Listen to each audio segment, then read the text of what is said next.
VP Sara inaming nagkaroon ng professional crisis noong miyembro pa siya ng gabinete.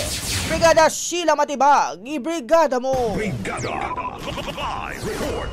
Ibinahagi ni Vice President Sara Duterte na dumaan siya sa tinatawag niyang professional crisis noong siya pa ay bahagi ng gabinete ni Pangulong Bongbong Marcos.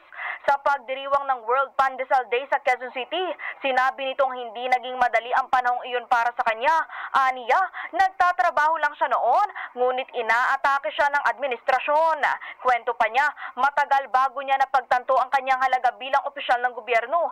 Hindi rin daw siya dapat gawa ng masama ng pamahalaan dahil siya mismo ay walang ginagawang masama sa administrasyon. Ang naging desisyon lang umano ni VP Sara ay umalis sa kanyang pwesto. Mababatid na simula nang mag-step down si Duterte, nagbitaw ito ng ilang mga pahayag na nagpapakita ng tensyon sa pagitan nila ng administrasyon. In the heart of changing lives, ako si Brigada Sheila Matibag ng 105.1 Brigada News FM Manila, The Music News Authority. Ang bahaging ito ay hatid sa atin ng Guard C Plus with Zinc Capsule. Always protektado ang kalusugan.